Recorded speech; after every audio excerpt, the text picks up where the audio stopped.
मित्रांनो, गेल्या काही दिवसापासून आय टी स्टॉकमध्ये जे डाऊनफॉल चालू आहे ते का बरं चालू आहे? TCS, इन्फोसिस, विप्रो, कोफोर्ज सारखे आपले जे दिग्गज आय टी स्टॉक आहे ते का बरं पडत आहेत?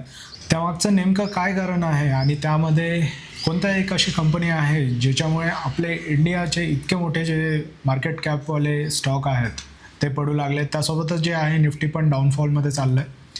याचं सगळं विश्लेषण आपण या व्हिडिओमध्ये करणार आहोत. व्हिडिओला पूर्ण बघा, शेवटच्या क्षणापर्यंत बघा, कारण की या व्हिडिओमध्ये खूप महत्त्वाच्या ज्या अशा पॉईंट्स आहेत ते मी तुम्हाला सांगणार आहोत. चला तर मग व्हिडिओला सुरुवात करूयात. आधी समजून घेऊयात ते हे एन्थ्रोपिक काय आहे. तर ही एक US बेस्ड कंपनी आहे. त्यामध्ये जे आहे ते त्यांनी एक AI निर्माण केलं आहे. त्याचं नाव दिलं आहे त्यांना डिजिटल एम्प्लॉय. हा डिजिटल एम्प्लॉय जे काही वर्क IT इंडस्ट्रीमध्ये चालतं ते सगळं जे आहे तो हा AI ज्याचं त्याचं डेव्हलप होतो, त्याचं वर्क करतो. तर असं एक मॉड्यूल या कंपनीने बनवले. आता पहिले कसं होतं, ज्या काही कंपन्या आहेत त्या हायर करायच्या लोकांना जे काम करायसाठी, तो काम जे आहे ते काम हा सगळा पूर्ण जे आहे तो हा डिजिटल आपला इंजिनियर करणार आहे, डिजिटल एम्प्लॉय करणार आहे.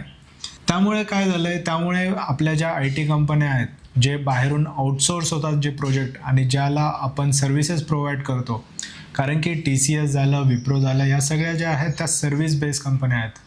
सर्व्हिस बेस्ड कंपन्या अशा असतात ज्या की तुम्ही आम्हाला प्रोजेक्ट द्या, तुम्ही एखादा प्रोजेक्ट बनवलेला आहे, त्या प्रोजेक्टचं जे पूर्ण मेंटेनन्स आहे, जी की बॅकएंडला ते प्रोजेक्ट रन करायसाठी ज्याच्या फंक्शनॅलिटी लागतात त्या सगळ्या ज्या आहेत त्या आपण प्रोव्हाइड करतो. आणि त्यावरच जे आहे ते इथपर्यंत जे मॉड्यूल आहे, म्हणजे 1992 पासनं ते आत्तापर्यंत जे सेम मॉड्यूल आहे ते सगळ्या कंपन्या आपण बघतो, सगळ्या कंपन्या तेच वापरतात आपल्या इंडियामध्ये.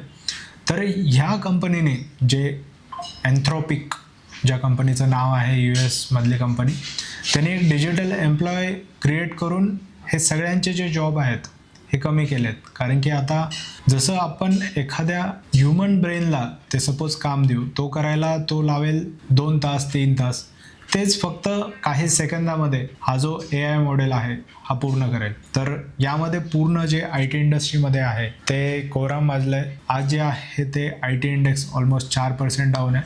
TCS सारखा इतका मोठा आपला स्टॉक तो सुद्धा 4% डाऊन आहे.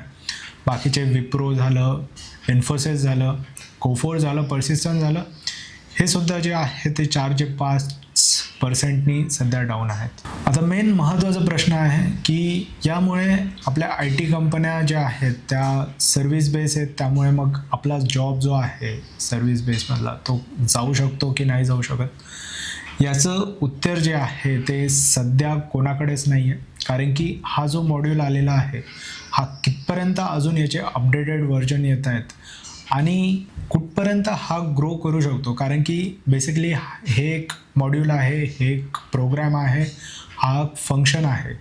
हे फंक्शन कुठपर्यंत ह्युमन ब्रेनला चेंज करू शकतं किंवा मग एखाद्या जॉबला जे आहे हे चेंज करू शकतं, हे सध्या सांगण्याच्या त्यामध्ये आपण हे नाही करू शकत. पण जे चाललं आहे, जे सपोज आता एक छोटीशी कंपनी ज्याची सुरुवात जी आहे ती काही वर्षापूर्वीच झाली, 2019मध्ये या कंपनीची सुरुवात झाली. त्या कंपनी इंडियामधल्या एवढ्या मोठ्या IT स्टॉकला प्रेशरमध्ये आणू शकते. तर मग थोडंसं यामध्ये आपल्याला विचार करायची गोष्ट आहे की आपल्याला कोणत्या दिशेने जे आहे ते नेक्स्ट मूव घ्यावं लागेल. कंपन्या जॉब तर संपणार नाही आहे हे शुअर आहे, पण पहिले सारखं जे वर्किंग आहे, पहिले एखादा प्रोग्राम बनवायला जेवढे वेळ लागायचा तेवढाच वेळ आता काही सेकंदामध्ये, जर मी तुम्हाला जेमिनाय किंवा मग ChatGPTवर एखादा तुम्ही क्युरी जरी सर्च केली, काही जरी टाकलं की मला ह्या पद्धतीने अशी वेबसाईट पाहिजे, ती वेबसाईट एका मिनिटाच्या आतमध्ये पूर्णतः तुम्हाला जी आहे ती रेडी करून भेटते. त्यामुळे पुढे जाऊन जे आहे ते प्रोग्रॅमर कोणत्या पद्धतीने इन्व्हॉल्व करतील किंवा मग ह्या ज्या गोष्टी आहेत त्या नवीन गोष्टी अडॉप्ट करतील हे बघण्यासारखी गोष्ट आहे. त्यामध्ये आता सपोज जर मार्केटचा जरी विचार केला आपण की निफ्टी इथनं किती खाली जाईल, त्यानंतर I T index, I T stock जे आहेत ते ह्यावेळेस बाय करायच्या पोझिशनमध्ये आहेत की नाही. तर मला असं वाटतं की थोडं थांबायला हवं, थोडे वेळ जो आहे तो इथे जाऊ द्यावा लागेल. कारण की आपण बघितलं TCS जे आहे ते 52 वीक लोवर आहे, इन्फोसिस पण जे आहे ते 52 वीक लोवर आहे. एवढे सगळे जे मोठे स्टॉक आहेत जेव्हा पडतात तेव्हा मार्केटला ते कोणत्याही दिशेने घेऊन जाऊ शकतात. आणि माझं असं प्रेडिक्शन आहे, म्हणजे हे माझं प्रेडिक्शन आहे, यामध्ये एकदम शुअरिटी नाही आहे, की